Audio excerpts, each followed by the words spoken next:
Hello everyone, welcome to Happy Yoga Hub. This is me, Sukanya.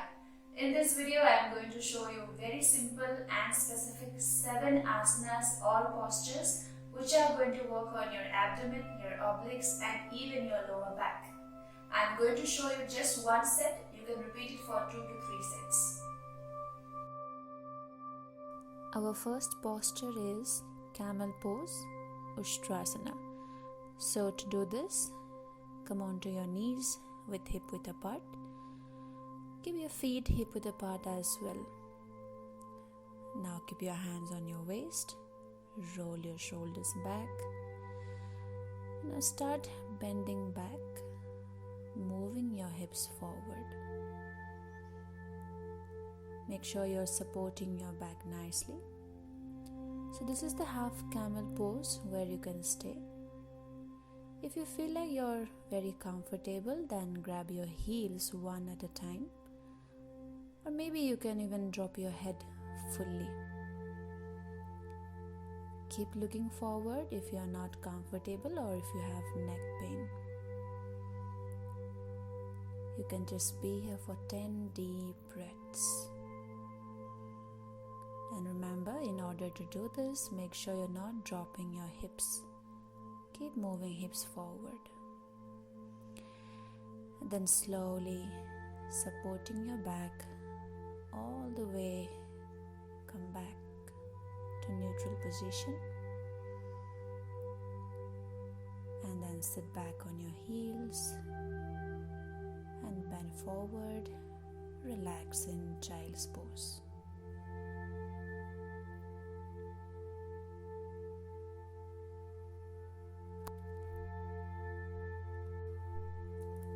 Let's go for the next posture, that is plank. So to do this, first of all, keep your hands on the mat in a shoulder distance. Make sure your wrist and shoulder in one line, that is very important. Then keep your legs towards the end of the mat and shift the body weight forward. Really, you need to tighten your abdomen and your thighs and lock your kneecaps. So this is the Santolasana. You can stay here for 10 deep breaths. The common mistakes of plank is when you drop your hips too much down or when you lift your hips too much higher. So make sure you're not doing those things. Just try to maintain your body in one straight line. Release the posture and relax.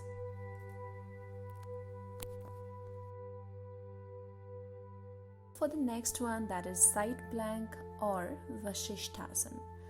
To do this, keep your one hand on the mat, again wrist and shoulder in one line. After that, keep your legs towards the end of the mat. Maybe you can keep your top leg slightly ahead of the bottom leg. Pull the body away from the floor and keep your other hand on your waist. Just be here for 10 breaths. This is side plank or Vasishthasana. Maybe if you're very comfortable, you can raise your other hand up and look up. That is optional. And slowly drop your knees down and down. There is one more variation if you're a very advanced practitioner. Again, to do that, come back to the plank position. Same way. Just you need to place your top leg on the bottom leg and try to balance. This is an advanced variation of side plank. Once you're done, then slowly drop your knees down and you're done. Let's go for the next pose, that is cat pose or also called Marjariyasana. So first of all, stand on your knees. Feet hip width apart and knees hip width apart as well. Measure one arm distance from your knees and come onto your palms. Keep your wrist and shoulder in one line. Press through your hands and squeeze your belly in. Make a round shape in your spine and then lift your knees slightly above your mat. Okay. So this is the cat pose. You're holding here for 10 deep breaths.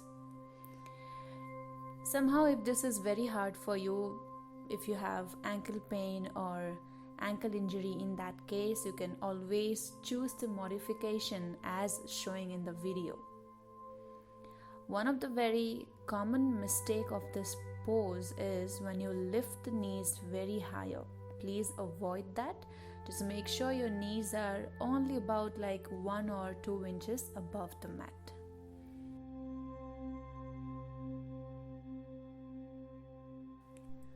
Moving ahead, the next one, reverse tabletop, also called Ardha Purvottanasana. So first of all, keep your legs in the front. Make sure your legs are not very close to your body.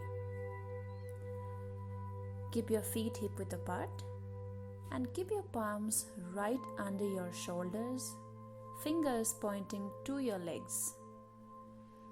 And now, spread your fingers, roll your shoulders back, lift your hips up in such a way so that your whole body makes the shape of a table.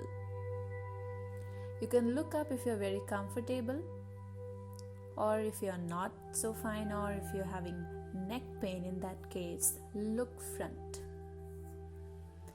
Common mistake of this pose is when you're not lifting your hips up properly, your hips are still sagging. Once you hold for a few breaths, then simply release the posture and relax. You're going for the next one, that is boat pose or Navasana. So sit nicely with your legs in the front. Make sure your spine is upright. And now start leaning back. While leaning back, make sure you're not rounding the spine. After that, lift the legs up, engage your core. If you're very comfortable, keep your hands sideways. Don't take your hand support. Make sure your neck is relaxed. If you are very comfortable here, maybe you can straighten your legs, then your body will make a nice V shape. So this is Navasana, boat pose, where you can stay for 10 counts or maybe longer if you are an advanced practitioner.